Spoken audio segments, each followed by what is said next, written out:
And this is a rare time where we get to experience, like, what is this brand new product like after 2 years of ownership? Yeah. And we're like, God damn, it's like real crowded in here. And then we realize there's like 9 giant fucking dudes in there, and it's like the linemen from the Chiefs. Yeah. Because it's in Phoenix in the Super Bowl. And I'm like, Bert, who the fuck were those guys? He was like, oh, that was the Chiefs line. I was like, what? We got a lot of letters after Jonny Lieberman's appearance on the program, speaking of EVs. Some of them were from experts in the field. Yeah. People who worked for the Department of Energy, people who worked in EV battery technology research. Petroleum engineers, most of whom disagreed with Johnny's take on things. Yeah. And I want to frame this that, like, one, we really appreciate experts reaching out like this because we can't Google like that quickly mid-conversation. Yeah. There were also a couple angry people that were angry that we didn't stop the conversation to start Googling shit, which is not... I spent the other night, before I thought the show was yesterday, I spent like 2 hours researching the water usage of various types of mining. Yeah. So just so people know, like, I was by myself in front of my computer for 2 hours. Try doing that like while having a live conversation. Yeah, like, it's just like not impossible. possible. Yeah. So did you find anything interesting? Because there's so much. Jonny, what's up, folks? Welcome to the Smoking Tire Podcast. Today's episode is brought to you by Groove Life. You ever use Groove Life? Do you know what Groove Life is? It is 2023, and you're probably using the same wallet from 2003, but Groove Life is here to change that. Time to update your wallet game. The Groove Life wallet is a sleek, low-profile wallet engineered for everyday use. One simple thumb motion perfectly fans out up to 6 cards for easy access to find everything you need. You know, like like one of those cool knives that's probably illegal in your state. What's it called? A stiletto? It's like a stiletto, but for cards. It's not dangerous. It just fans out your cards like a David Blaine situation, like a deck of cards. Easy access for everything you need. It's got a durable, high-quality aluminum outer shell. It's really unlike any wallet I've seen before. It's then got this cool elastic strap to hold your cashish on the outside, and then an outer pocket to hold, you know, your driver's license or possibly like a hotel room key or something like that. Maybe if you drive a electric vehicle, it has one of those cards like a Tesla key. It could hold it on the outside. It is great, durable, and virtually indestructible. And they're backing that up with a 94-year no BS warranty. The Groove wallet is the last wallet you'll ever need. Seriously, the odds of you outliving that warranty are very, very low. Buy it for like a 2-year-old right now, and then they could use it for their whole life. And the odds of them outliving the warranty are, you could inherit it. It's like an heirloom piece. You know, and if you're the kind of guy who likes to carry a ton of stuff in the wallet and you need a little more space, there's a detachable money clip or a premium leather card holder that maintains that sleek look that Groove Life has become famous for, but it gives you more room you need. And honestly, how often do you need to carry more than 6 cards and some cash? I mean, probably not that often, right? It's a great going out everyday wallet. It's slim. It's not like bulky, you know. For a really long time, I was carrying that big, bulky wallet, and I couldn't even, you can't put it in your back pocket. What are you going to sit on a big, bulky wallet? Your spine is going to get crushed. So you put it in the front pocket, but then you got a big, bulky wallet in the front pocket. Then you got to start thinking about man purses, right? The Groove Life metal wallet fits right slim in your front pocket. It doesn't leave a big bulk. It's smaller than my iPhone mini, right? It's about if you're used to having a phone in your pocket, that's kind of what this will feel like. And don't think Groove Life just makes wallets. They've got belts, rings, watch bands, AirPod cases, and more. And it's time to bring your wallet into the 21st century. Head over to groovelife.com/tire and use promo code TIRE for 20% off all Groove Life products. That's the best offer you'll find, but you got to use this code, 20% off. Code TIRE at groovelife.com/tire. One last time, that's promo code TIRE for 20% off your order at groovelife.com/tire. And of course, if you want to ask questions of our guest, catch our podcast live if you want an ad-free listening experience, or if you want to get the podcast the same day it's recorded rather than when it is scheduled to air on our Tuesday, Thursday schedule. If you want an extra podcast every month, a 9th podcast, Patreon is where you do it. The best website in the world, patreon.com/thesmokingtirepodcast. We've added a new tier at our Patreon that will give you ad-free access to our car review videos over on the main channel. You get a special feed, a special link, and you can actually do our car reviews ad-free. And I'm going to throw this in there. Our car reviews ad-free on that channel. I will do an exclusive live Q&A premiere of those videos with our patrons only. That seems like something that is doable. I just have to figure out how. I just thought of that right now, but it's something I can do. You got to be a patron, new championship level, patreon.com/thesmokingtirepodcast. Folks, on this episode of the podcast, I talk about an infuriating Uber driver. I review the Ducati Desert X, and Zach and I talk about our 800-mile road trip to see Bert Kreischer in my Ford Mach-E. We've also covering Zuckerman's amazing E34 M5, get some corrections about Jonny Lieberman's mining opinions from some experts, talk about the NASCAR race at the Coliseum, and answer some great questions from our Patreon. It's a crew show on the Smoking Tire Podcast. Morning, everybody. Welcome to the Smoking Tire Podcast. Ooh, yeah. Yeah, I've been up 3 hours already today. Early morning. That's what you do. It's what I do, and also Hannah's out of town, so I have, I'm not sharing the chores, so it was just fine. Not complaining about that. But normally, we share duties with cats and whatever, and so there's some things in the morning, there's some things in the evening, and we started to realize that our cats were getting, I think, a little bored, and so we got a lot more like active play toys, like feathers on wands and stuff like that, and it's actually really working. The cats are like really engaged and happy, but you have to do that. Yeah. I mean, you literally it's the same amount of time it would take you to walk the dog. It's like 20 or 30 minutes, because the cat cycle is hunt, catch, kill, eat, groom, sleep. And this is the hunt and catch part of that. So you have to make them hunt this thing, and then eventually they catch it and they kill it and kind of paw at it. And then when it's dead, or when you pretend that it's dead, then they eat. And so it's a thing. So starting at 6 o'clock this morning, when the cats wake up, play with them for half an hour, pretty much tire them out, let them kill the thing, and then you feed them, and then they're kind of good to go for 6-8 hours. And so I'm gonna have to do that again at lunchtime and then again at night. It is very similar to a dog. Yeah. Wow. I mean, and you don't the cats won't it's not like they'll shit on your floor if you don't do these things. Well, some of them used to vomit on the floor when they were mad at you. Conrad. Yeah, I don't know if it was related to him being mad at me, but that's what you would say. Somebody did vomit on the floor last night, so I had to clean that up too. But it was me, by the way. I vomited on the floor last night. No. But it's definitely you were mad they didn't wave something for you to chase and kill. Yeah, it's an extra bit of time. And I went to drop off my Boxster this morning at R Strada to get the brake calipers painted the correct shade of red.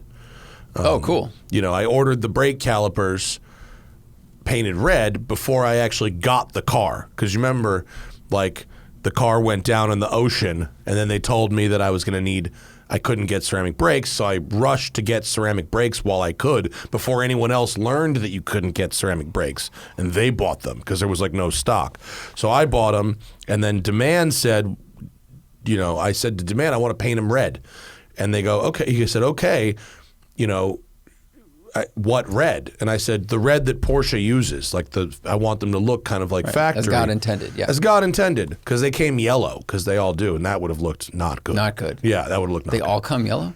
All ceramics come yellow. Like that's what the factory That's does, the and then they send them to Porsche, and then Porsche paints them? Or No, the Porsche delivers them yellow. If you get ceramic brakes on a Porsche, they're yellow. Unless you order a different color? Oh, okay. No, they wouldn't let me order a different color. Like even when my first car, I didn't realize that. Yeah, like I just saw my friend who got a GT4 RS yesterday, and his were black, and I was like, what the fuck? I couldn't get, they wouldn't let me get that in black. And he was like, that's weird. And I was like, they straight up denied me and said yellow only. Okay. Either way, the replacement brakes I got were yellow, and I said I wanted them red. I said, paint them factory Porsche red. Of course, that was before the car was delivered. I didn't realize that when the car showed up, that the red of the brakes would be a slight, which is guards red, would be slightly different than the red of the interior. You couldn't, I couldn't, from looking at a screen, like I couldn't tell that. Yeah, the interior it's wine red. It's wine and rust. Right. And guards red is fire engine It's red, yeah. And like, until I saw them next to each other, like I couldn't, you couldn't tell. And I was like, oh, it's not quite the same, is it? And it wasn't like horrible, but it's certainly better than what yellow would have been. Yellow would have been a fucking... That would have clashed. Yeah, that would have been like the strawberry lemonade. Wrong pocket square. Yeah. Right. That would have been bad. And but anyway, when I went down to Arling's at R Strada to get the paint to match side scoops, I said, can you mock up a better red that better matches the interior? And he gave me some options, and GTS red, which is just a different Porsche red, is almost exactly the same as the red leather. It is, yeah. So anyway, I'm going on the road and track route to Vine tomorrow, and so I'm gone for 5 days. And I left him the car this morning, and I said, GTS red. And so we're gonna paint the brakes to match the interior. Cool. So it's a little change, but like, it's one of those things that like if you can just fucking do. Yeah. So. All the little things do add up. Like the new air intakes look really good. So. Those look cool as shit. Yeah, and then I'm done. There's nothing else I want to do. Sure. No, there really is. There's nothing else that I want to do. Nothing else glaring. Right. Yeah, I mean the car doesn't need anything else. This is the last thing where I look at it and go, that's not perfect. It's fine, but not perfect. So perfect. The rear badge, when you painted it the body color, and then and then you were like, I'm not sure if I should have done that. That's fine. That's okay. I think that's fine. I'm just trying to needle. Yeah. No, I don't think that. Yeah, the badge is painted body color. I don't think that would be improved by going back to black. It's kind of stealthy. It's kind of a neat little touch, and it certainly doesn't bother me, and it doesn't like stand out in a way that's like, no, that's wrong. I misunderstood what they meant when they said that. The option box, and it's important to be clear about this shit, the option box said painted badge. I thought that was where there isn't a physical three-dimensional badge, but instead, Boxster 718 Spider is painted on the car. Right. That's not what it meant. What it meant was there is a physical badge, but it's painted to match the color of the car. Instead of being black or silver. Instead of being black. Right? Yeah. Okay. Yeah. So, I mean, whatever. It's fine. Misunderstanding. It's like the dual zone climate control thing. It's like what we taled about last week where if you're going to buy a car and option it at home, you should check with the dealer to make sure you got what you think you got. Correct. Yeah. I'm glad that one worked out fine. But, dude, coming back from Torrance this morning to here is like 12 or 14 miles. My fucking Uber driver. I had an Uber driver that refused to improve his traffic position at all under any circumstance. And his life, you could argue. This person, and I've joked before about how if an Uber driver is willing to break laws on my behalf, you will get a big tip. And I'm not talking about driving crazy or like weaving or doing anything or crossing into the carpool lane where you shouldn't. I'm not talking about shit like that. But like this motherfucker got on the 405 North, heavy traffic, commuter traffic. There's two of us. We could get in the carpool lane. And it's in between Torrance and where the 105 branches off. There's a ton of traffic on the right side of the highway for the 105 exit. Okay? This motherfucker sits in the right lane, makes no attempts to move into the center lanes, which are moving, or to go to the carpool lane. Makes no attempts. We're on the highway. It's like 8 or 10 miles on the 405. And if you have a chance to get in the carpool lane for 8 or 10 miles in the 405, you fucking do it. Especially during commuter traffic. It was cruising. One car every 3 or 4 seconds in the carpool lane. And was he just chilling, or was he complaining about traffic at the same time? Silently sitting in the right lane as every other lane is flying by. And it turned what should have been maybe a 25-minute drive into a 45-minute drive. Jesus. And I'm sitting there, and I don't want a backseat drive. I don't want to be the guy who goes, yeah, there's other lanes here, buddy, because I'm now stuck in an awkward fucking car with you. I just shut my mouth and fucking wrote notes for today's show and called my wife and whatever. But like, this dude went the entire 10 miles in the right lane at whatever speed, whatever car happened to be in front of him was going. No effort at all to move out of this lane. Like, this 405 was like 6 fucking lanes in this, and like they're all moving faster. I've never seen anyone drive like this. It's like he would walk past LAX heading east, and you'd be like, where are you headed? He'd be like, New York. He'd be like, you could get on one of these. It'll take you there in 5 hours. Like, what are you talking about? I mean, there's like, and I've worked shitty retail jobs. Did his face match the picture? Because sometimes I've had weird drivers where it was like, oh, you're using your friend's Uber account. No, and driving this was definitely okay. This was a youngish Asian man with a mask and with a bunch of like Japanese kind of toys on the dashboard of his Lexus ES, and inexplicably, this motherfucker has 4.99 stars on the Uber app. Because he's safe. Always gets you there. That's the get me. I don't there. know. Don't get into a crash is a pretty fucking don't get into a crash gets you to 3.5 stars. I don't know. Maybe he's only had 85-year-old clients until now, and they love his safe driving. I've never seen anybody. It was the driving equivalent of the retail employee that shows absolutely no sense of urgency to what they're doing whatsoever, because they're there for the entire 8-hour shift. They don't care what else you've got to do with your day. And I've worked retail, so I understand that mindset, and I'm not always mad at it. But like, if as a customer, you kind of like, keep it moving, you know what I mean? And they've got that at it. They're fucking chatting to their buddy over here instead of ringing you up. And you're like, let's keep this moving, like, I have buddy. a movie starting in 10 minutes. Can I get these shoes Oh, that's before the that? worst. The dinner before the movie. Oh my God. Never go to dinner before a fucking movie, because that's going to take 3 hours and you're going to miss half the fucking movie. But I realize it's like kind of like hack radio to complain about your Uber driver, but I've just never seen anybody drive in a way that they do nothing. It's such an easily observable situation that the whole rest of the freeway is moving except where you are. Right. I mean, it's like it's complaining, but it's also wondering, like, what is the intent? Why did this person choose this method of driving? Right. Why do they see these options and not take them? And are they this afraid? dude's not Are they getting new? paid by the hour. Right. It's not to his benefit to sit there for 45 minutes when this could be a 25-minute ride.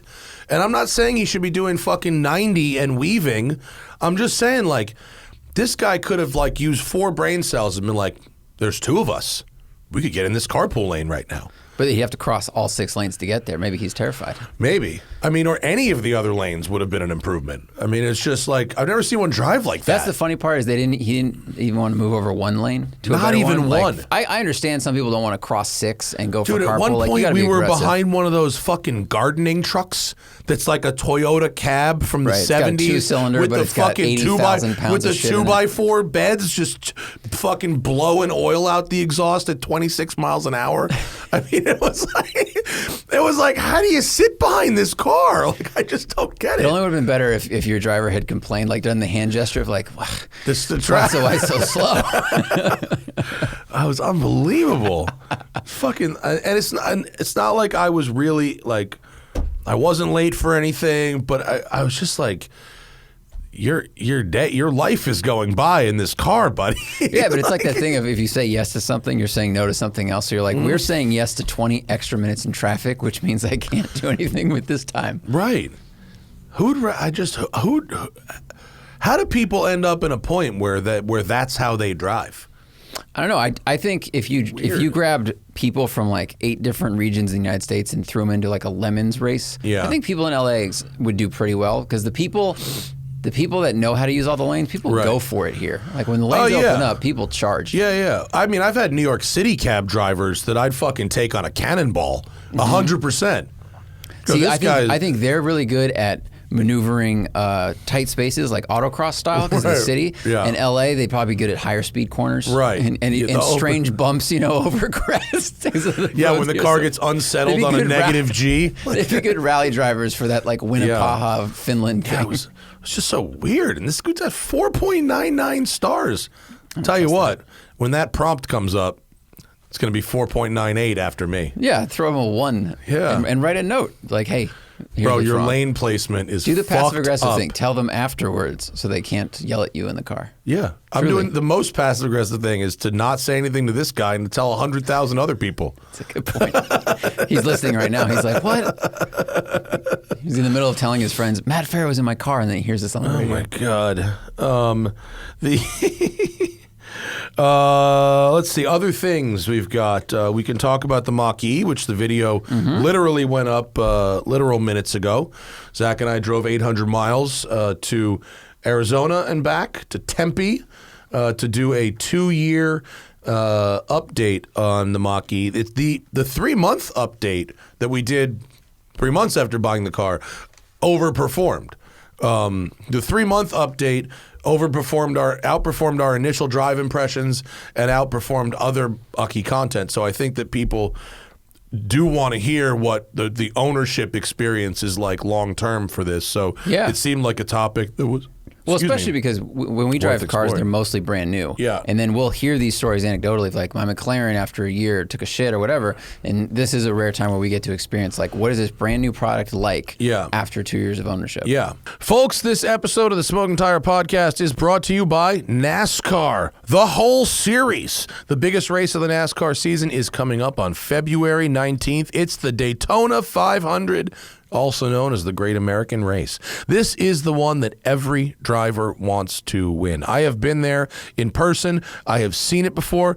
It is unreal. 100,000 plus fans are all on the edge of their seats, witnessing the stars of the NASCAR Cup Series battling for position on the massive Daytona Superspeedway at 200 miles an hour with their car inches away from each other. If a driver wins this race, they'll forever be called a Daytona 500 champion and etch their name in the history books. And this year is even more special since it's the official kickoff to NASCAR's 75th anniversary season. We can't wait for NASCAR to be back in action, so tune in to the Daytona 500 on Sunday, February 19th at 2:30 p.m. Eastern, 11:30 a.m. Pacific on Fox. And so we made a video that's 24 minutes long.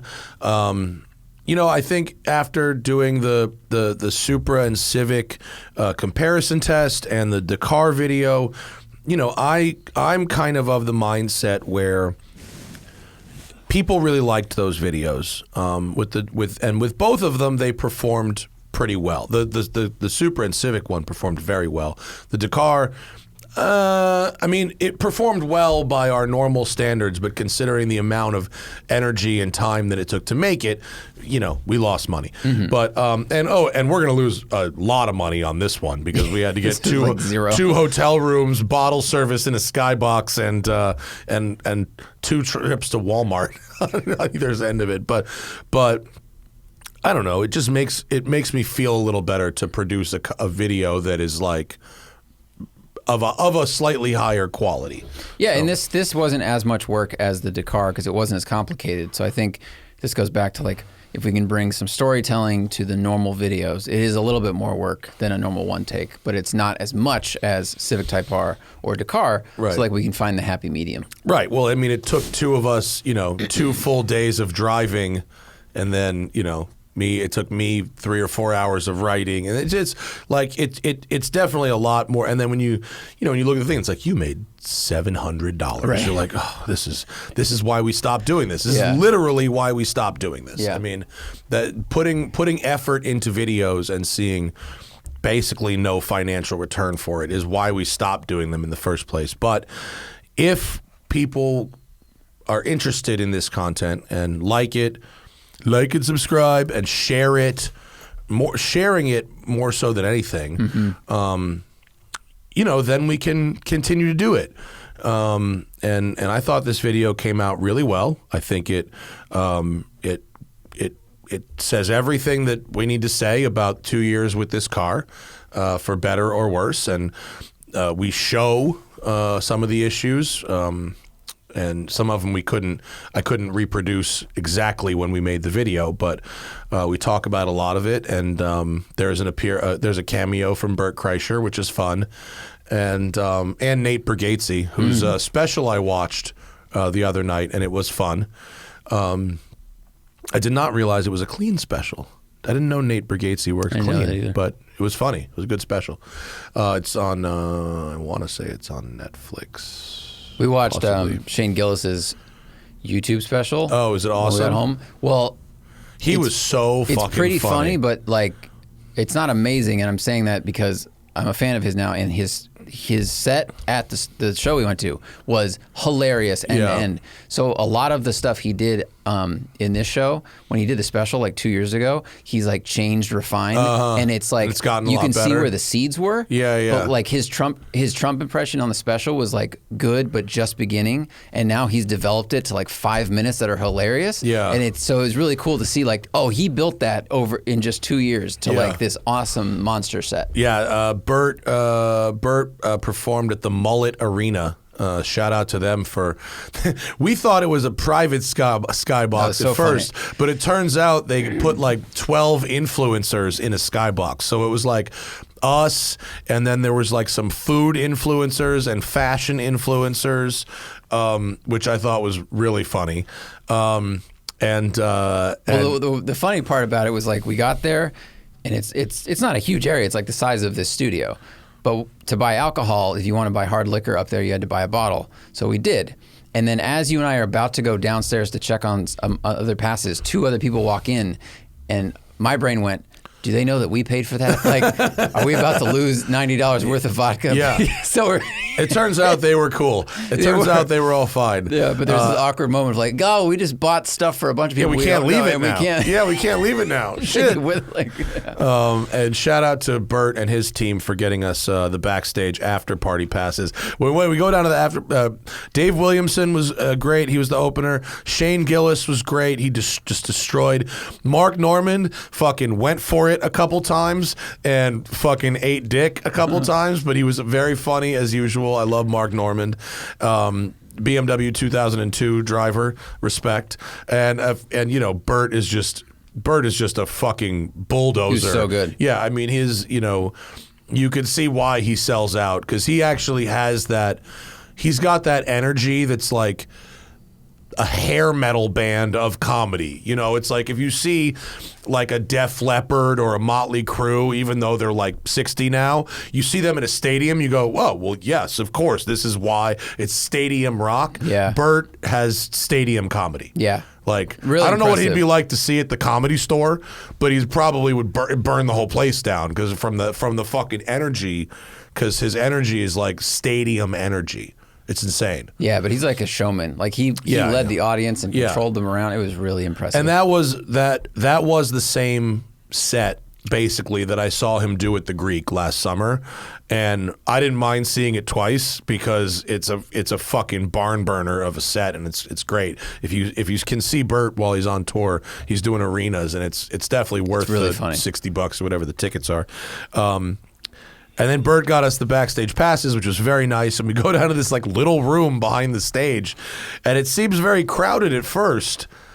And we're like, God damn, it's like real crowded in here. And then we realize there's like 9 giant fucking dudes in there, and it's like the linemen from the Chiefs. Yeah. Because it's in Phoenix in the Super Bowl. And I'm like, Bert, who the fuck were those guys? He was like, oh, that was the Chiefs line. I was like, what? Yeah, I thought it was ASU guys, Yeah, and then they left, and the amount of room that opened up when only 9 people left was extraordinary. They were really huge. Yeah, we walked up, it was like sardines. We're like, man, this is really packed with heads. It's like, no, just these guys are each the size of 3 people. But it was a good time. You know, the road trip experience in the EV. You know, we don't need to relive all of it here. You can go watch the video to see how it went. I mean, it's predictable, right? It's kind of hit, kind of miss. You know, you can't. You simply, I can boil it down to, you simply cannot treat public charging networks like gas stations yet. You can't, you got to do a little homework before you get to them. You know, you literally have to read the reviews of the gas station of the charge station before you get there. But, you know, even so, it's still, I think it only, Zach, I think it took us about an hour longer each way to get to Phoenix and back than it otherwise would have. Yeah, I think that's right. Because we had to stop to charge twice, but both times we stopped for like 25 minutes, you know, to jump it up from like 20 to 80% or whatever it was. And we were able to charge leaving Phoenix while we got breakfast at Denny's. So that wasn't like a total waste of time. Yeah. But you know, you definitely still have to plan. Phoenix, I'm kind of surprised at how Phoenix is very, very spread out. Spread out. There really aren't that many chargers. I know a lot. You know, Phoenix is really a house town and not an apartment town. You know, it's not very, except for that one downtown area, it's not very dense. It's really spread out. So I imagine, you know, fewer people that are locals there need the public charging network. It's really people that are driving to and from the city and not your average just residents, because like almost everybody's got a driveway, if not a garage, you know, where you could charge. It's like that's just even lower income people have, you know, smaller homes with a driveway of some kind where you can charge it at home. There's not a ton of apartments there. It's a very spread out place. Yeah. Even by LA standards. Well, I think I looked it up. The footprint of Phoenix is larger than Los Angeles. And I think And LA the population's like a quarter. I think it's the 5th most populous city. Yeah. I mean, it's something between a third and a quarter as dense as LA. Yeah. So it's houses, not big apartments. Yeah, Phoenix is only 1.6 million people. Oh, so it's a tenth. Wow. Yeah, it's a tenth. Yeah. So anyway, it's there just aren't very many, and this, you know, when people come to LA and they look at the scale of the map, like on Google Maps, especially on a phone or something, they don't really realize that distances that don't look very far are actually quite far. Phoenix is even worse. Yeah, Phoenix was like, it looks like it's around the corner, and you're like, 12 miles. Yeah, like, how the fuck? It's only 2 exits. How's it 12 miles? Yeah, it's like. So anyway, there's not a lot of charging stations in Phoenix, and the really good one that we went to was closed for fucking service. That's not Phoenix. That's definitely Kansas City. Yeah. Anyway, please go watch our video. It's up on the channel right now, and of course we've got the Patreon Championship tier if you want to watch that video ad free. You don't have to hear me hawking shit. We got a lot of letters after Jonny Lieberman's appearance on the program, speaking of EVs. Some of them were from experts in the field. Yeah. People who worked for the Department of Energy, people who worked in EV battery technology research. Petroleum engineers, most of whom disagreed with Johnny's take on things. Yeah. And I want to frame this that, like, one, we really appreciate experts reaching out like this because we can't Google like that quickly mid-conversation. Yeah. There were also a couple angry people that were angry that we didn't stop the conversation to start Googling shit, which is not. I spent the other night, before I thought the show was yesterday, I spent like 2 hours researching the water usage of various types of mining. Yeah. So just so people know, like I was by myself in front of my computer for 2 hours. Try doing that like while having a live conversation. Yeah, like, it's just like not impossible. possible. Yeah. So did you find anything interesting? Because there's so much. Jonny implied that the water usage for all mining was roughly equal, which I disagreed with because just based on looking at a photo of a copper mine versus a photo of a lithium mine, and lithium is, quote, mined by basically building giant pools and then letting the water evaporate out, and this lithium powder is left behind. It's not scraped out of the ground like an ore. Right. And minerals that are scraped out of the ground like an ore, they have to go through like a wash plan, like you've seen on Gold Rush or whatever. Yeah. So that uses water. Where no one's saying it doesn't, but the difference between that and just a giant pool of lithium water that sits there for a month, it's a little hugely different. And I want to say, like, we're not trying to dunk on Jonny while he's not here, but he can't come in every week. Like, this is more about educating ourselves and the audience. So copper uses some water, but it uses 100,000 gallons to produce 1 ton of copper from the ore. 100,000 gallons per ton. Per finished ton of copper. Okay. So when you mine copper, the amount of actual metal in ore is like 0.5%. Right. So they're digging up a shit ton of rock. You got to refine it. Yeah. It only takes 145 gallons to get the ore out, so then they have to filter it out. But they can recycle a lot of the water to use that. So 100,000 gallons of water for a ton of copper. They can circulate that water around the wash plan over and over, right? Exactly. They recycle it because it's mostly just sifting. They're rinsing, right? Exactly. With lithium, the point is for that water to evaporate into the air. Yeah. So that's 4% the amount of water that's used to create an equivalent amount of lithium.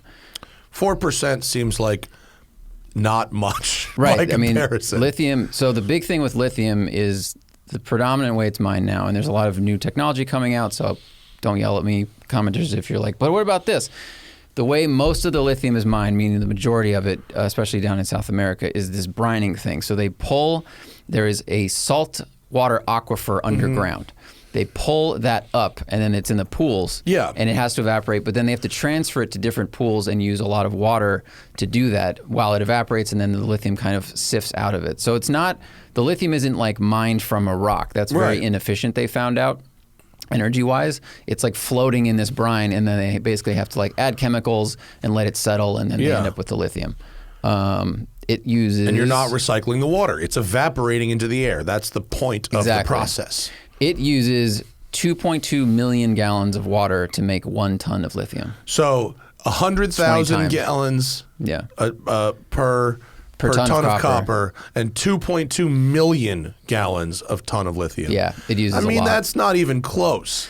No, it's not. I mean, some of it's salt water, and it was interesting learning that the place they mine it in, was it Chile?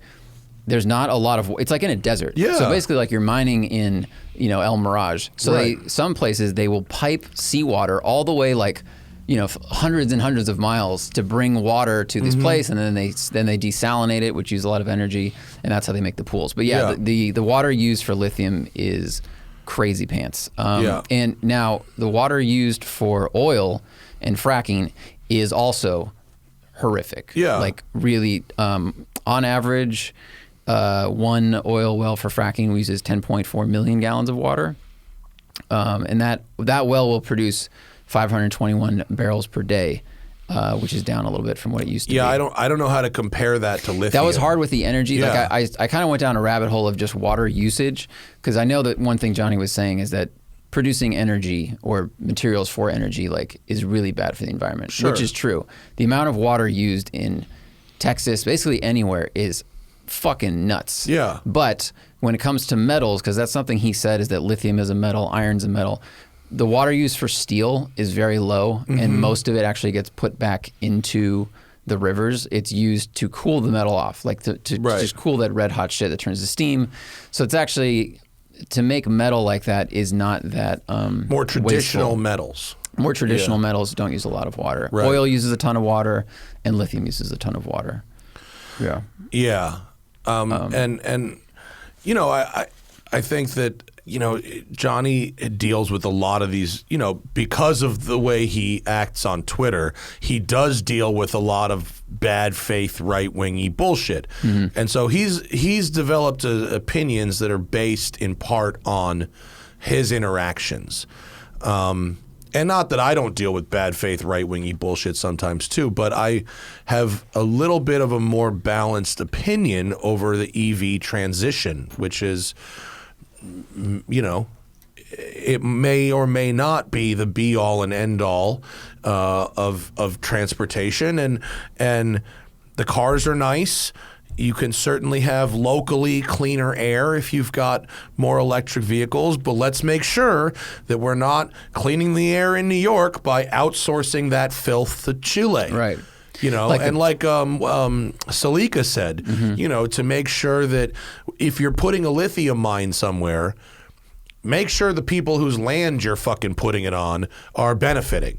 That you're not taking a resource from someone to clean our air in Los Angeles and clean our air in New mm-hmm. York and displacing some fucking tribe and destroying someone's culture. Something I read that seemed positive was that because Chile basically recognized, look, we have all this lithium, but we also can't take the water from these deserts because people that live there and the environments would be fucked. So they started tracking their water usage like in the 80s really closely. So there's a lot of data on it. And that's part of why they started bringing in the seawater, because they're like, we need water for this and we need to make this money for the country, mm-hmm. but we can't just exhaust the aquifers like where people use for drinking water. Some context. So the amount of lithium in batteries, there's 0.6 grams of lithium in a phone, average phone. 0.6 grams in a phone. 0.6 grams. Yeah, well, and that's the other thing is Jonny was saying, well, you're, complaining about the electric car from your phone, and mm-hmm. you need those metals for that too. So that I imagine is where you're going with this, is how many phones can make a Rivian? Well, right. So one U.S. ton of lithium would make about 120 EV batteries, depending on, and this is on average, is a 75 kilowatt hour battery, I believe. Okay, so that's a little smaller. The Mach-E is an 83. So think, okay, go ahead. That was just the data. So a ton would make... 1 ton makes 120 120, cars. okay. And that's not counting the other chemicals and metals in it. Sure, This is how just many lithium. phones would it make? 1 ton is 907,000 grams, so you'd get about 1 million phones. The economies of scale, it's right. you cannot ignore the economies of scale, and there are also there aren't alternatives to a phone. There aren't alternatives to a computer. Like what are you gonna? You know what I mean? Like you to live and work in today's society for most careers, including Uber, taxi driver, like a very simple job, up to obviously tech, but like most people need to be able to schedule things, use a phone to contact their family, their employer, etc. It'd be really, really, really, There's really just hard. There aren't any alternatives to a phone, and like I'm not trying to say that a gas car is better than an electric car. I'm just saying there's like this gray area, and also big, heavy fucking batteries are incredible. The amount of materials that we use to build those things. We could have a partial hybrid mm-hmm. with a battery. What did you say? It's 120 batteries. 120 batteries. 120 batteries. But that's 1,200 Prius batteries. Right. To make 120 Mach-E batteries, you could have 1,200 Prius batteries or 1 million cell phones. Like, the economies of scale need to be paid attention to when we're talking about metals, I think. And so thank you to the experts for sharing the information. Thank you to Zach for doing some extra homework on it. But I think, I think Jonny's really coming from a good place. But I think, in that conversation, the economies of scale are not the same. Yeah. And there's... they're like Tesla now is using cobalt-free batteries in half of their new cars.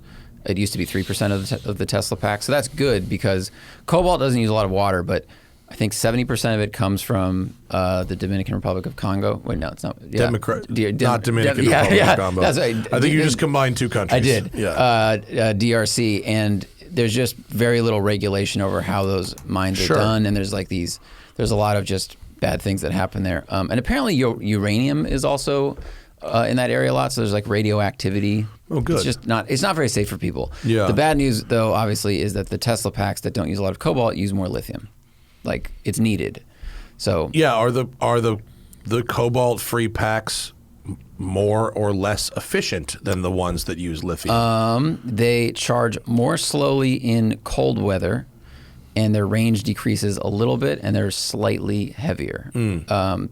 But I think, for better, like Tesla's like, well, they work well enough, but that is something that they do differently. Yeah. According to, well, it doesn't matter. Like, I have links to all these things. Yeah.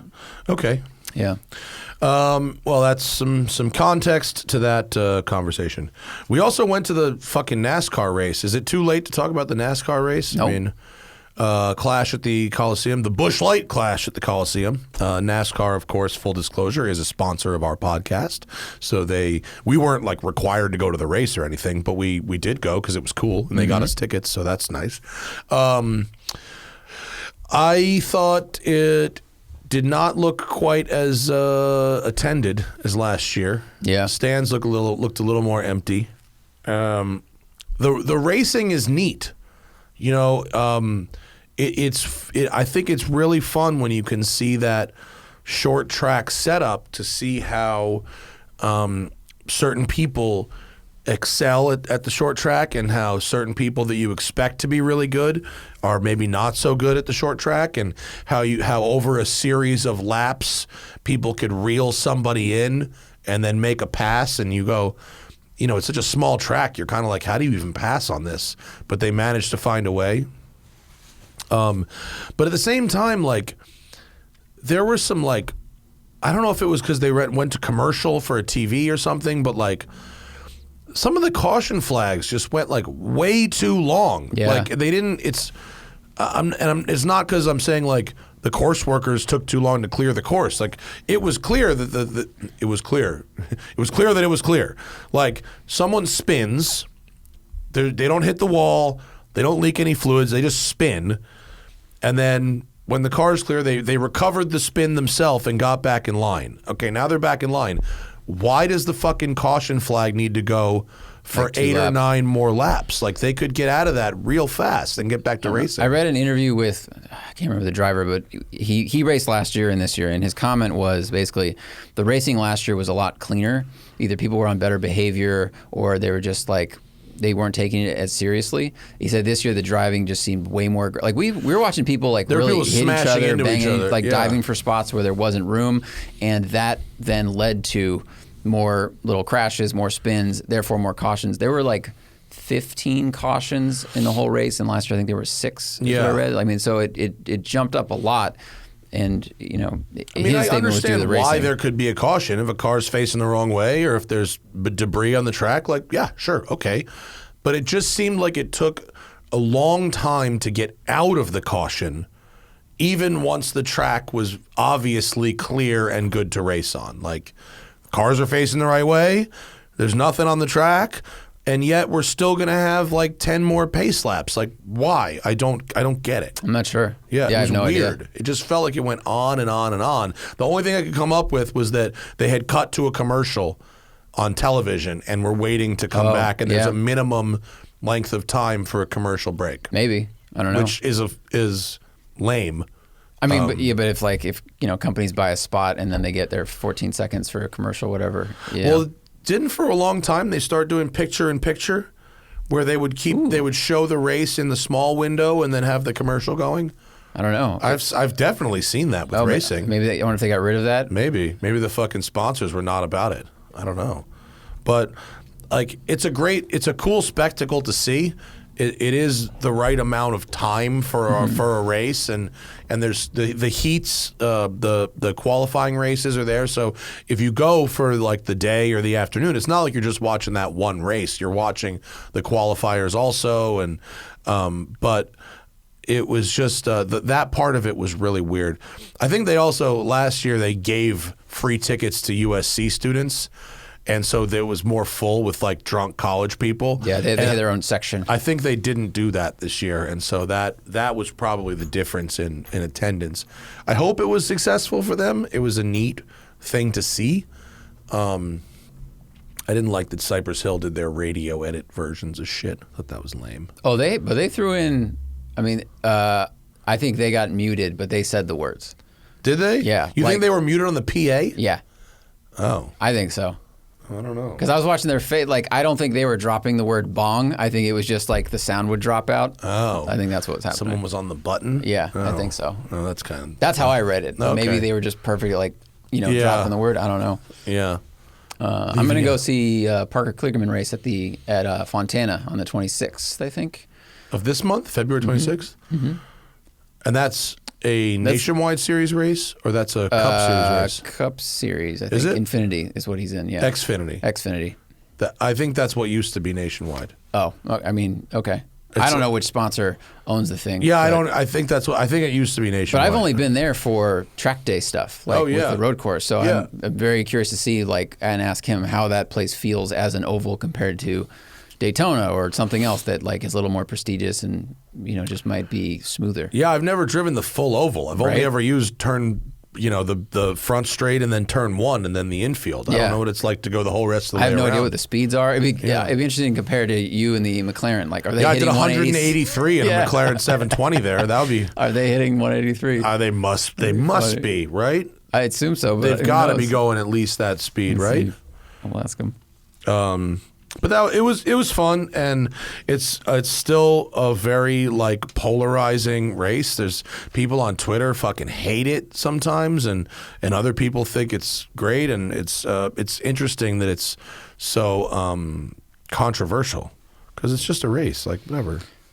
But I mean, people have opinions about everything. I guess they don't want something to exist if they don't like it, even if they can just choose to not watch it that day. I should probably just do a few minutes on the Ducati Desert X. There's photos on the Instagram. I rode it for 2 weeks. Interesting bike. It's a Ducati Dual Sport, not quite a full road trippy based enduro.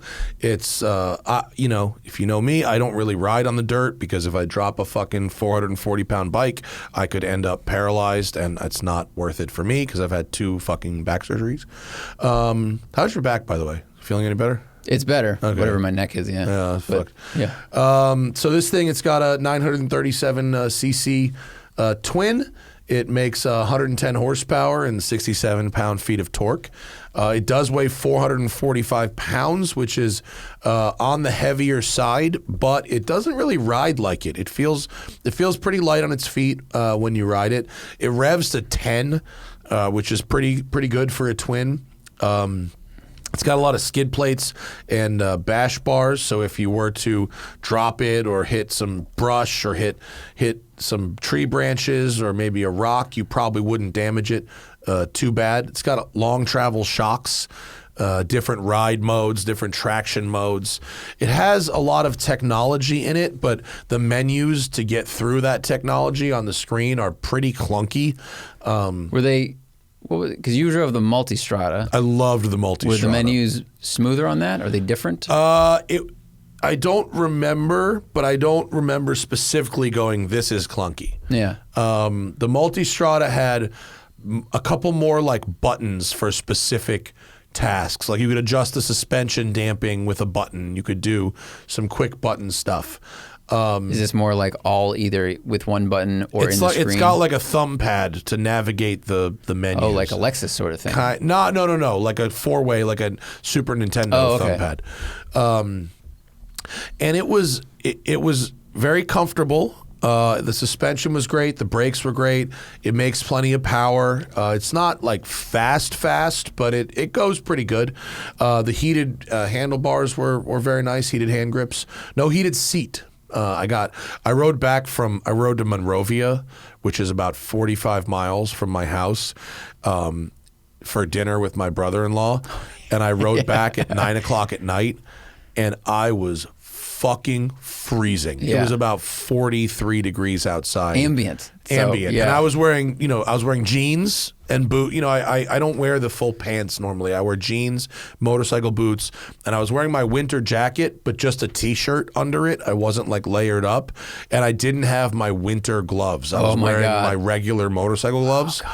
I was fucking freezing. About halfway home, I was like, dude, I hope this doesn't become a real hands problem. start to cramp or something. Yeah, and I just got really, really cold, and I was and you didn't have to stop and warm up. I didn't stop, and also when I rode out there, I was lane splitting in traffic the whole way, and so I wasn't going as fast, and it wasn't as cold. But on the way back, I was going like 80, and it was cold. Dude, you could have been in the right lane behind your Uber guy. Let him break the wind for you. Yeah. He's going 40. It was, and I wanted to get home so bad. It was so cold, and I had like spicy Thai food, so all my your blood, all my body heat was concentrated in my stomach, and nothing on my extremities. It was fucking bad. It was really, really cold. But overall, it's a pretty nice bike. But it had the roughest quick shifter that I've ever used. I was unsure if it even was a quick shifter. Like, quick shifters usually are like real smooth, like a dual clutch paddle shifter in a car, where you can just click, click, click, and you only need to use the clutch to take off from a stop, and then it's no more clutch, up or down, automatic rev matching. This thing, the 1-2 shift was a big jerk, and it just never got better. And the higher up you got in the gears, the smoother it went.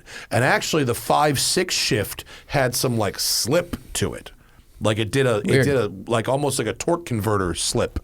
But I had to like look up on the website to be like, is this a quick shifter, or am I just like fucking power shifting when I shouldn't be? But after the first couple attempts, like for the whole rest of the 2 weeks, I would use the clutch for the 1-2 shift, which. So even if you lift it a little bit and it was jerky. It was still clunky? It was just jerky. Yeah. And so like other Ducatis, like the Monster has the same engine and gearbox as this, but like buttery smooth. Like I just don't understand why this was like this. The bike had 1,100 miles on it, so it's not like it had some super hard life and had the shit kicked out of it. Like I just don't get it. I wonder if they tune it differently. I don't know how the actual mechanism works. It could be an off-road thing. I don't know. Maybe it doesn't slip as much because if you need to crank a gear in the dirt, it doesn't want you to have like that brake and be harder on the clutch. I don't know. I'm not really sure, let us know. But it was as far as quick shifters go, it was like the least smooth quick shifter I've ever used. It was also very expensive. This bike was $17,000, which is only $2,000 less than the Harley Panamera, which has 60 extra horsepower and adaptive suspension and a bunch of other stuff. Like it's knocking on the door of like bikes that are technically a class above it, like the GS and the Panamera, and it's cheaper than the Multistrada. But the Multistrada is a lot nicer and way more powerful. Also, like 170 horsepower. Whoa! It's if you really ride, it's nicer. Like the Yamaha Tenere is not as nice as this, but it's 2/3 of the price. Like it's $11,000 and this is $17,000. Like that's a big jump. So like it's kind of like too nice to be a dirt bike, but not really. I wouldn't really want it as a street bike. And doesn't feel like you could cross continents in it like you could with the GS. Yeah, it's not what I'd want for that either. I'd rather ride the F850 GS if I wanted a smaller GS, even though that's less power. This is more powerful than the F850, but it's not as nice to ride. So I don't know. Thanks to Ducati for letting me have a go for 2 weeks. It was certainly interesting, and I realize, I'm not riding off road, so I didn't do the thing that this is meant to do. I mean, if I had gotten a 911 Dakar press car and didn't go in the dirt and I'd reviewed it just as a road car, like that would be kind of lame, but like this is who I am. And but also people that own these bikes they have to get to the dirt. So like, all right, what are the road manners? And maybe for people that do a lot of cross country riding, it's like, well, it's not as important, or it's built this way for a certain reason. Yeah, but like I think it's good to report on that. you could ride it as a 90% road bike, and it would be fine. It's just that like when we test the Bronco, whatever spec we had, the road manners are just as important to report on as the off-road manners, and there are plenty of things the Bronco does poorly on the highway. Yeah. So anyway, it wasn't my favorite Ducati. If you're a hardcore off-roader, you might really be into it. But for on-road road tripping, the Multistrada is worth the extra money. And for city runabout, the Monster is smoother and lighter and much more like flickable, and still pretty comfortable. So thank you to Ducati for letting me have a go on that. The last thing that's on my list is that yesterday I got to meet up with Zuckerman. Did you see the pictures I put on Instagram? Go to yesterday for me. He got an M5. The picture in the middle there. But scroll over to the. I met up with a couple buddies with some old Italian shit. Keep going. And then I saw Zuckerman in his new M5. Zuckerman got. This is easily the best E34 M5 I've ever seen. Whoa. This is the 20th, the Jahre 20? You know the BMW Jahre models, Jahre? It's the anniversary. Yeah, vaguely. They have a new one that's out, like the 50th anniversary. The Jahre 50. Yeah. So this is the Jahre 20. Okay. They only made 20 of them. Jeez. This is number 18. Euro E34 M5. 4,500 kilometers from new. Those seats are awesome. Look at the red seat belts. Those red seat belts have BMW Motorsport stitched into them in black. Jeez. Alcantara steering wheel, Alcantara shifter. Recaros. Actually, probably not Alcantara. It's probably real suede. That looks like full suede on the entire seat. Yeah, the Recaro suede seats, but then with the cloth insert, the cloth door. There's carbon fiber dash inserts, and look at that engine. The carbon fiber on the dash and the doors. Yeah. That's from 1995. Imagine how expensive those were in 95. Yeah. Holy shit. Dude, and the engine is like cleaner than my E46 engine, and it's from 1995. Wow. I mean, it's like I've never seen an E34 like this before. Zuckerman has exceptional taste, truly. And like, I mean, he finds, like, every time I look at his page and he gets a car, like, I learn something. It's always the dopest one. It is. And he it's buys always the best kind of example of everything. Obscure, and it's not just the cleanest E34. It's like, it's a special one. It's a special one. So it's the 20th anniversary, cleanest E34, and, imported from Germany. So it's the 3.8 liter, not the 3.5 we got here. 340 horsepower, individual throttle bodies. 340 horsepower from way back then. Yeah. From 95. Wow. Yeah. Sounds amazing. Cammy. Jeez. It sounds kind of like a racing engine. And he said it drives like just incredible. I didn't get to have he said I can have a go, but I didn't get to on Sunday because I had to get back and run the shop, but like fucking nasty. That's awesome. Nasty car. Really and it was, I mean, just, enormous money, but it's find another one. You know what I mean? Right. They made 20 of these. How many could possibly have less than 4,500 kilometers? Yeah, the Jahre 20. Let's see. Oh, they have 20 years of BMW Motorsport. One of the rarest M automobiles in existence, according to BMWM.com. Let's see. Wow. Mugello red. How many colors? Is it all? Are they all I don't red? know if they're all red. Yeah, I don't know if they're all red. That's very cool. But, I mean, just ridiculous. I bet it drives great. Yeah. That's super cool. Yeah. It's extremely cool. So I'm into that. And that's all I've got on my list for today. That's everything I wanted to talk about. Which is almost always is about 1 hour of radio. Yeah. Oh, I have 1 hour of things to talk about twice a week. That's about it. Tomorrow I'm going on Route to Vine, Road and Track. We have about 75% of the Smoky 600 is sold out. So if you want to come drive with me in the Smoky Mountains in June, I think it's June. I'm pretty sure it's June. Experiences.roadandtrack.com. You do not need a exotic automobile. You should just have something. Yeah, June 6th to 9th, Kentucky and Tennessee, the Smoky Mountains, whiskey tasting, all that good shit. Great food. If you we have about 70% sold out of that. So if you really want to come drive with me in the Smoky Mountains, please go to experiences.roadandtrack.com and sign up for that one. Very excited to go on route to Vine tomorrow. The weather should be great this week. They got me a Bentley GT, which I'm really looking forward to spending a few days with the Bentley GT. And I'll come back and report on that. I'm not making a video with it. I don't have time with the car to make a video, but I will report back afterwards. So I'm going to be gone for the rest of the week. Fortunately, you guys have podcast content, so we'll have to record a show next weekend, I guess. Let's go to the Patreon. Of course, if you want to ask us questions for the live show, watch the show live. Get the show the day it goes. It's recorded rather than waiting. If you want to, all those other things. Extra podcast every month.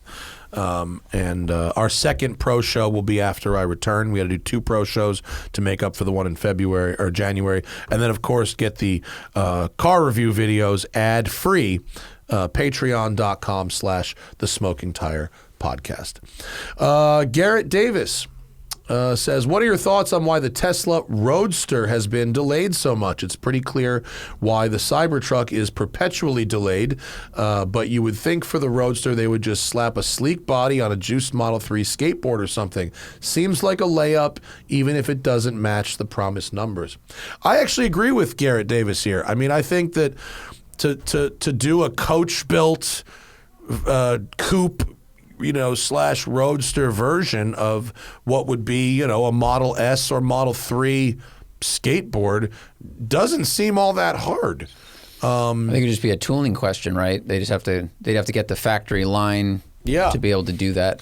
Yeah, it certainly seems easier to deliver that product than to deliver the Cybertruck. Yeah, which is, they've already moved the goalposts a bunch of times with the Cybertruck. I mean, if you remember, this thing was supposed to be an exoskeleton, and the photos from the factory shows that what they're actually going to build is a unibody with these flat refrigerator-like body panels. Right. That is not an exoskeleton. So it's going to look funky if that's what they end up building, but that is not going to be structural stainless steel. It's just body panels like any other car. Yeah, which is going to look like fucking garbage.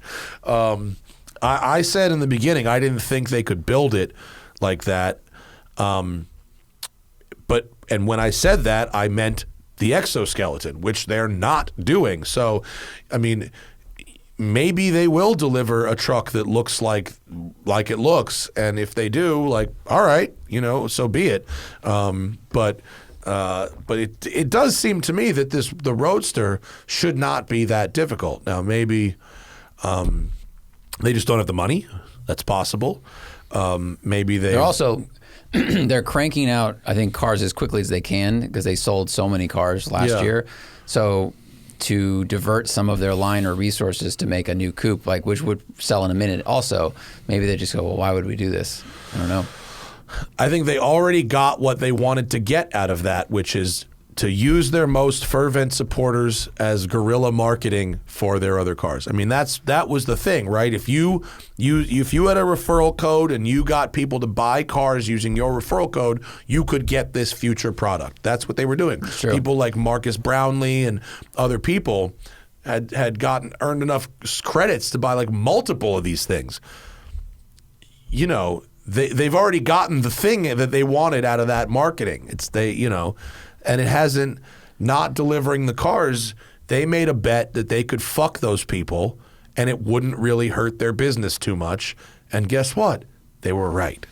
I think it'd be interesting to see if they do it eventually, because a company like them, do they need a Halo product? It's something we've talked about a lot.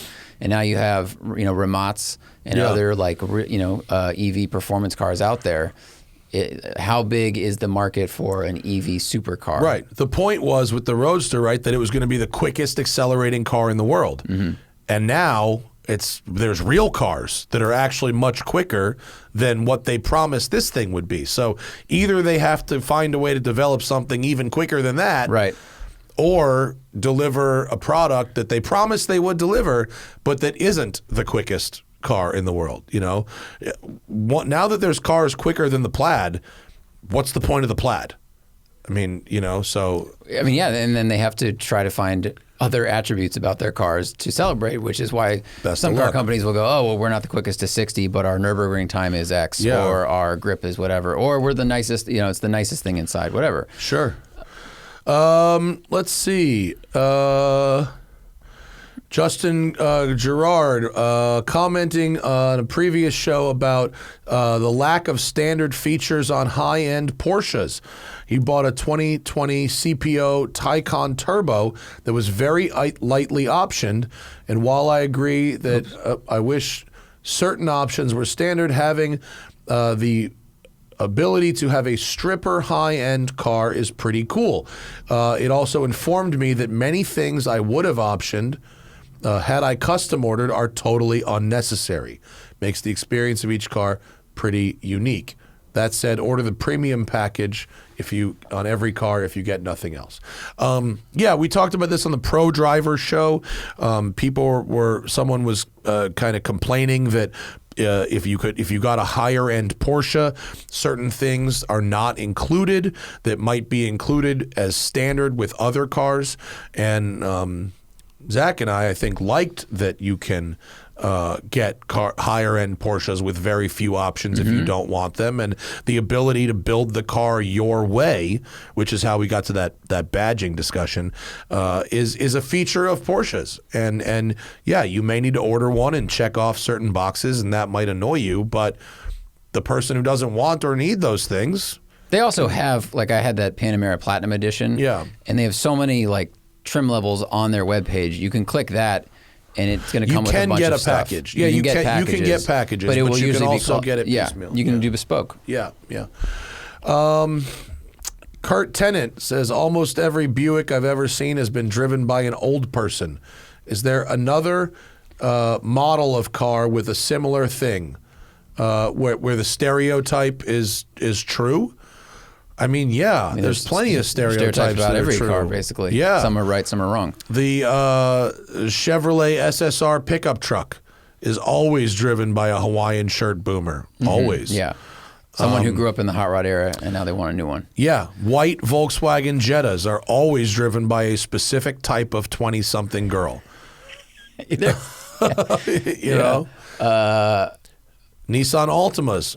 Always someone with bad credit. Yeah, and worse road manners. Yeah. Straight pipe V6 Challengers are driven by idiots. Yep. Teslas with vanity plates, stay away. Just stay away. Dodge Chargers, the big motor Chargers and Challengers, you can always expect them to do something irresponsible with their car. Yeah, very They're never true. just driving. I was down at the beach like 3 weeks ago, and this guy had rented a V6 Charger and was doing donuts. It's 2 p.m., lots of people out, and he's doing donuts parking lot? in the beach parking lot. That's crazy. He did donuts for 5 minutes, and we walk the dog. We see it happening, and he's not very good at it, but he's having fun. I'm like, this is bold, right? Yeah. We come back. I watch him get out of the car and walk up to a random guy that was filming him, and he takes the camera. He had asked a stranger, "Hey, will you film me doing crazy. this?" Then he leaves. I hear him doing burnouts on all the stop signs. Later, we found a TikTok of him getting arrested. He had come back to the parking lot to do it again. You found a TikTok of him getting arrested? Sarah found him getting arrested. And it's like, no shit, dude. I mean, I can't believe he didn't get arrested the first time. Did you search by location? How did you find that TikTok? Stumble upon. That's hilarious. Ridiculous. That's amazing. And by the way, that arrest is deserved. Like, he really went for it for too long. Yeah. Liang Ku, I hope I didn't fuck your name up. Have we watched Clarkson's Farm Season 2? Wants to know my thoughts on the Clarkson's adventure to get a restaurant permit for the farm, and are there similar challenges? I've watched the first 4 episodes of Clarkson's Farm. I am at the point where he is denied, spoiler alert, where he is denied for his permit the first time. I don't know if he gets it later in the season. I like Clarkson's Farm. I think it is a very genuine bit of content. You know, it's nice to see someone who is kind of brash and blowhardy not know things, and be put in his place by actual experts on camera, including Caleb, who's like 23 or something. And I think he does a good job of showing the plight of farming and how hard that job actually is, and how little recognition and money people get for it. I think it's a very endearing bit of content. So yeah, he in season 2 he learns that the subsidies given to UK farmers are going away, and he needs to make up what I think is like an £80,000 deficit of subsidies. And his plan, and this is like in the first episode, so his plan is to turn his lambing barn into a restaurant where he can. Wonder where they'll serve lamb chops. Right. And so yeah, there's a lot of laws that I can relate to in terms of what you have to build and what you can't build, and they're different from LA. In LA, it's the laws are really to protect the structure and the contents from natural disasters and things like that, as well as to update for the Americans with Disabilities Act, and where private business owners have to pay to install semi-public utilities like sidewalks and things like that, and pave roads.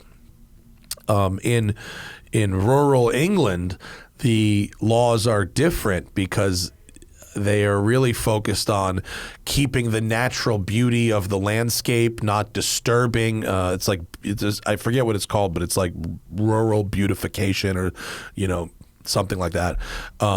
Not having too much light pollution, not creating too much traffic for the locals. The locals are very anti him having a 70-car parking lot. They see that as a problem. They don't like the aesthetics of his driveway. They don't like that because his parking lot is dirt. They don't like that people are going to his farm shop and then tracking dirt onto the main road. They want them to put in a little mini car wash station where they actually hose every time. Literally, they want someone to stand there. Why wouldn't you just pave the parking lot? That would fix that. Yeah, I mean, probably because it's expensive. Yeah. Or whatever. I mean, if it was me, I'd do gravel. That would be an in-between that would probably solve it. But yeah, I mean, I could definitely relate to some of the things.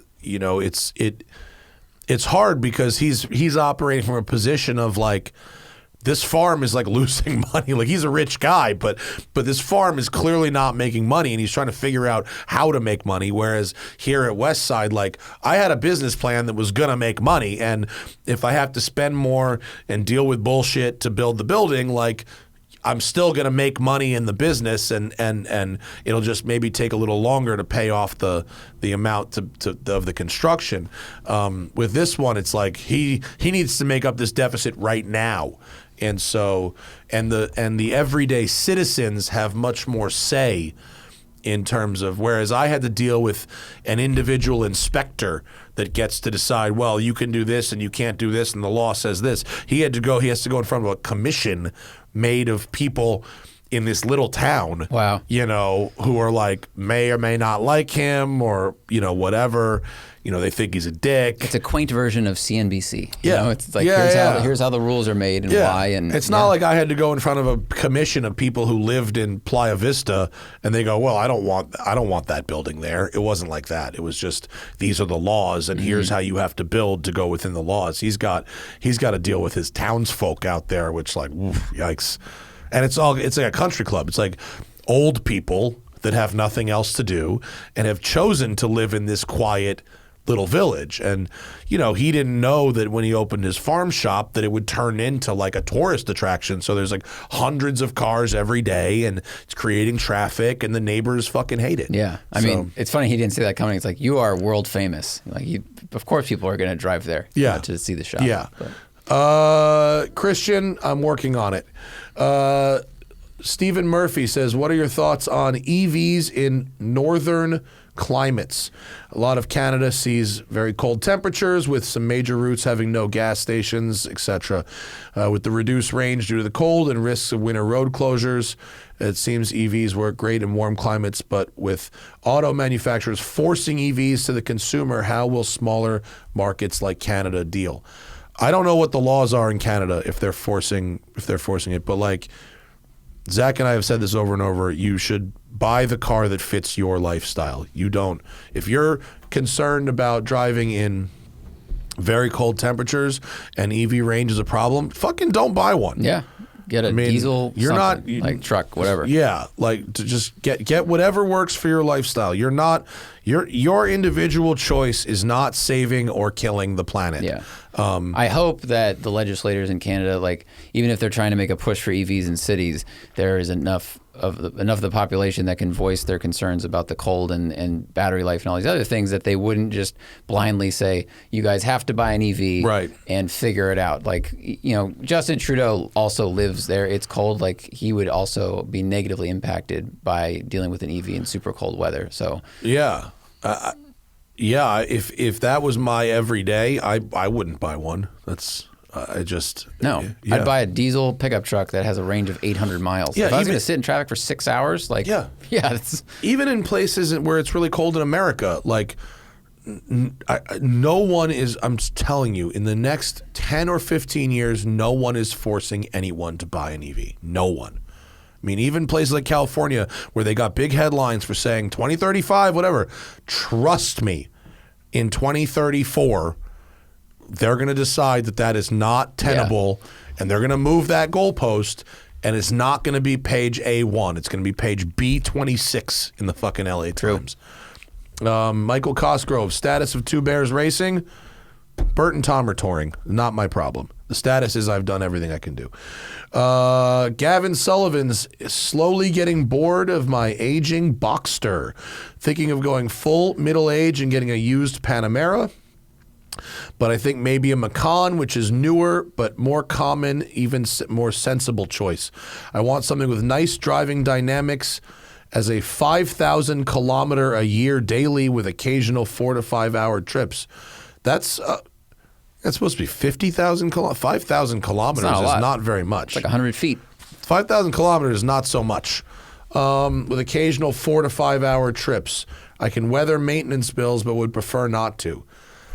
I mean, look, a used German luxury car will have maybe not expensive maintenance, but potentially expensive repairs. I haven't heard any terrible horror stories about used Panameras. It's not like a used 7 Series where it's like, no, you know. Yeah. I haven't heard anyone be like, those are terrible, stay away. Never. So, and we've talked about the possible leaky transmission seals on Macans before, but I mean, I would also say it depends on what dealership is near you. Is there a Kia dealership near you? Is there a Porsche dealership? Like, I don't know how Australia is laid out or where you are or how far you might be on these 5 hour trips, but that's also something to consider because we've talked. Someone like commented once that Polestar. Someone bought a Polestar in Montana, and Volvo is no longer servicing Polestar. It has to go directly to like a Polestar dealership. Really? And they were like, the nearest one is 500 miles away. Yeah, that's like, a problem. What do I do? And I'm just saying, like, make sure that whatever car you get, because a Kia Stinger is like a twin turbo V6 from a company that doesn't always have the best reliability record. Like, make sure you can get the thing fixed. Yeah. I mean, because that'll be a really comfortable way to get around. So would a Macan. And they're both quick. They're both good. Yeah. I mean, there's just, in the scheme of like daily drivers, there's just, I wish I could say there was like that much of a difference in your everyday experience of daily driving between a Macan and a Panamera. It's like not that much different. I mean, it's like 6 inches of It's height. a little taller, That's about it. but you've got basically the same amount of front seat room. You've got very similar seats. You've got a very similar like dashboard layout, gauges, steering wheel. Like there's just not all that much difference. In a Panamera, some have the torque converter and some have the dual clutch, and like all the Macans have the dual clutch, and so you might want a PDK gearbox, a little sportier, a little snappier. You might need a little more ground clearance for some things like Macan, but like the back seat of a Panamera has like a lot more legroom. Like, are you shuttling adults around in the back? Like, is your back okay so that lifting things into Macan is easier than a Panamera? But like the experience of like driving around every day in a Macan and a Panamera is like not enormously different. I realize they're different cars, they're crossovers, sedan, blah, blah, and he's probably looking in this question for some kind of nuance, but like the truth is like it's just not that much different. I'd go Macan because then if I hit a Kangaroo, I'm hitting it in the pouch, not the legs, so it's not coming in the windshield. Right. Light bias. Opinion comparison between the four-door AMG GT63 and the Panamera Turbo. I prefer the Panamera Turbo. Same. The AMG GT63 is a very nice car. Drove it once. But it didn't really speak to me. It didn't really do anything for me in a way that I found to be particularly memorable. Given the price of it, it was very expensive. Yeah, it was like way more expensive than an E63, and like not that different to drive or sit in or anything. Yeah, I know it's very subjective, but I just don't like the shape of it. I think it's a pretty meh-looking car, and I understand how the EQS came out of that thing. Right. But like the E-Series, I like the way I like that car a lot. I think the Panamera is good looking, so you can get that performance in so many cars these days. All-wheel drive, twin turbo, like V8. Just I'd say pick the one that you feel comfortable in that looks good. Yeah, yeah. I Panamera does it a little more for me, I think. Jake wants to know about my dad's boat. What kind of boat does your dad have? It is called an Aprea Mare Smeraldo 45. It is Smeraldo Rivera? It is. I don't know what that means. How do you even spell any of the words you just said? APREA. It'll be easy to find my dad's boat because Aprea Mare only built 3 of these. APREA MARE. Aprea Mare is the manufacturer. Giraldo. From Naples, Italy. SMERALDO. Smeraldo. Wow. I don't know what that means. If someone knows what Smeraldo means in Italian, Smeraldo 45. And so they built 3 of them. One is like a light blue, like a Porsche Miami blue. My dad's is the dark blue, and then there was a white one. And they're the only 3 of them they ever built. Let me see. So you could probably, if you get Google Images, you can probably actually get my dad's boat. And that's it. Is that it? No. This is from 05. Oh, no, that's the older version. Okay. They must have, if you go to Google Images. Stand by. Do I have to spell that out for you again? No. I'm just going to copy and paste it. Okay. It's a very cool boat. It's actually 48 feet overall. It is from Naples, Italy, like I said. That one isn't my dad's, but the very cool blue one in the middle, that's the boat. That's the number 1 boat they built.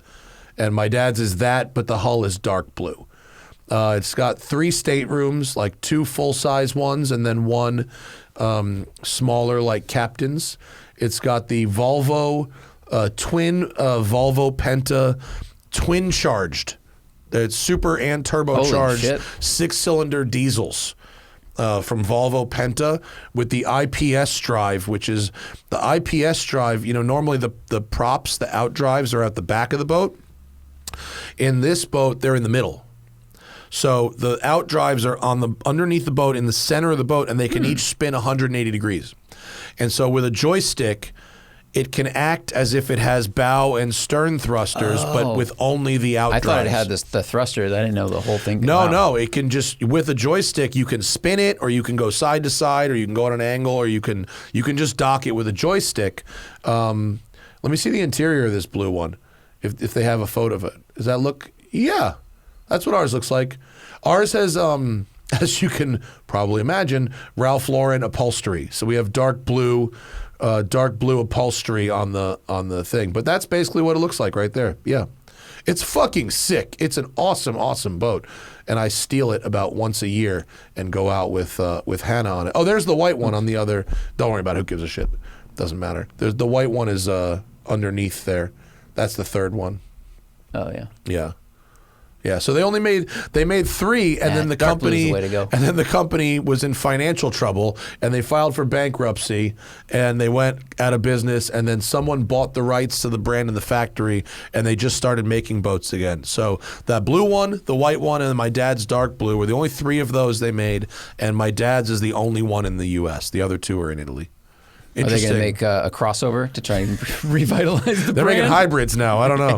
Yeah, but it's a fucking cool boat, and it's really good that like it's like the Bizzarini or Isogriffo of boats, Italian style. Italian interior, but then with a Volvo Penta powertrain and like Raytheon electronics, and so like the shit works. You wouldn't want Italian motor in this fucking thing. Like the fact that it's Volvo Penta is good. The Isogrifo, I love that car. Yeah, you see them almost never, but man, they're cool. I was with one on Sunday. With what's his face? With Mike. Yeah. My Hotel Doug had the Lamborghini 350 GT, and then my pal Mike with the recording studio. If you go back, keep going. Yeah, that's Mike's Isogriffo. It's so cool. And he was my neighbor in Venice, and he's got a bunch of weird old Italian shit.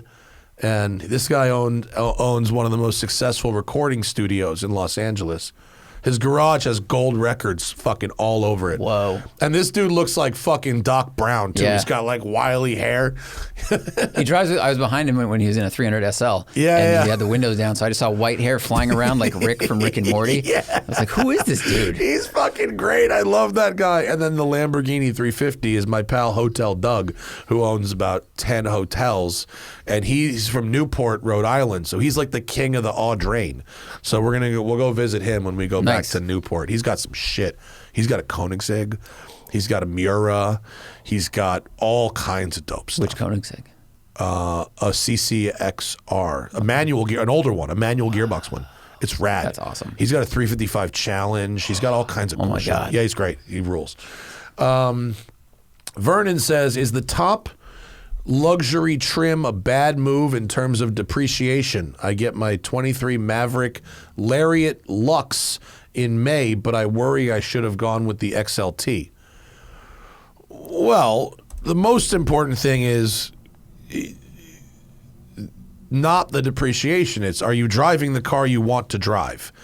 So like I don't know what this trim gets you with a Maverick. I'm not sure, but like if it gets you a nicer interior, let's just say, nicer leather, and you drive this thing for 5 years, you will enjoy that nicer leather. And like a Maverick, it's nice. It's not like a crazy expensive truck, right? Like what's a Maverick? Like $35,000-$40,000? Yeah. So let's say the XLT depreciates and this depreciates like 5% more. It's not going to depreciate below the XLT. It's not like in the depreciation curve after 5 years the Lariat will be worth less than the XLT. It may lose a couple percentage points more of its value, maybe. The older the truck, right, the longer you hold on to the truck, the less the trim matters. Yeah. Right? Like if you're looking at a 1996 F-150 right now, who gives a shit if it's a Lariat or an XLT? Right? It's like, what is the condition? What is the service history? What are the miles? No one's like, well, I need my 35-year-old truck to be a King Ranch Does it have edition. the CD player also? The longer you hold on to the truck, well, if the the less technology it matters. becomes obsolete, I think within 10 years, like they're going to fall the same amount probably. You know, the top trim level and the second highest trim level, they will fall proportionally. So I don't think the top level car would depreciate less or more quickly. It's also not like the most technologically advanced vehicle. This isn't like, oh man, you shouldn't have got that one because the screen's glitched out because it's a brand new technology like Mercedes would use or something like that. Right. So I think they just fall proportionally. Right. Chris Navio, this is I think there's some key spelling errors in this that could change the meaning of the question. I'm going to try and fix them. Will the Alpina CEO, says COE, but I think it's CEO. Try to copy, demands the displacement business model on future BMW products. I don't see why they would. I mean, they did that back in the day. I mean, back in the day when BMW sold a 325, they punched it out to a 2.7 or a 2.8. Or they swap it or put turbos on it or whatever. Yeah, I mean, that's not really done now. Now it's like better intercoolers, better, more aggressive software, Well, especially because so many of the cars that they touch these days have really powerful engines that can get another 100 horsepower with simple modifications or a tune. Yeah, and Alpina has to... they have an emissions lab. Demand engines don't have to get rated for emissions. They don't have their own VIN numbers. They're building and selling racing engines that you can put in a street car. And once you get that engine, like, you're on your own, buddy. Whatever you got to do, you got to do. But like, Alpina doesn't do shit like that. Everything has to be certified. Their government is watching them. Mm-hmm. I mean, their emissions lab was bigger than the factory. Whoa. Like, they had a room, like, they had a big fridge where you had to drive the car into the fridge overnight to mimic a cold start. Yeah, because they need to test cold starts, right? But like, you can't do one test, warm up the car, and then fucking twiddle your thumbs for 8 hours to do another cold start. So they have a big fridge. Wow. So they do a cold start, they warm up, they test the cycle, and then they park this thing in the fucking freezer for an hour and do it again. Like, it's stuff like that. They have those big things that look like crazy Ghostbusters shit that sit on that sort of like a trailer hitch on the back of the car and like sniff the exhaust, and it's like a big bit of science equipment. You might have seen them driving around. Like, they have like 5 or 6 of those. They've got all this different stuff that they have to do to sell cars. They can't just like punch out a fucking 8 Series to 5 liters and go, yeah, here we go. Just sell it in Vermont. Yeah, that shit don't work. Yeah. What username is that? Ricky Bobby. Best unreliable sports car that the driving experience makes worth it financially and time-wise. The example would be the Mazda RX-8. I would say that's not worth it. That's one of the most disappointing cars I've ever driven. Torqueless, powerless. Terrible. Maybe the RX-7. Yeah. FD RX-7. That's an unreliable car that the experience could be worth it. Yeah, they're pretty. The E46 M3. I mean, I don't want to bring it up all the time, but I mean, obviously that's worth it. Yeah, E46 M3, Most maybe M3s. E28 M5 or M6. E28 for sure. What about the E39? I've only driven one for like a minute. Yeah. I don't know if they're unreliable as much as like maintenance intensive, but like, yeah. Ferrari what's Ferrari the line 355 between maintenance intensive and unreliable? One is like they work, but the schedule maintenance costs a lot of money. Like that, like you don't need an E39 to M5 to break, but you just need to do that 80,000 mile Vanos service is like $8,000. And the carbon buildup. The carbon buildup thing, yeah, right. And that's just shit you got to do. Yeah. You don't find out you need to do that when the car's on the side of the road. So, yeah. The Vanos thing, Ferrari you may eventually be on the side of the road. 355 for sure. Oh yeah. That's the top of it. That might be one of the more expensive cars to service, especially given the price of Ferraris, it's F50 is the most, F40 is under that, and then 355 is the next most. Yeah, it's by far the most expensive, like regular Ferrari to maintain. They sound amazing. I went to Good Vibes on Friday. 355s came.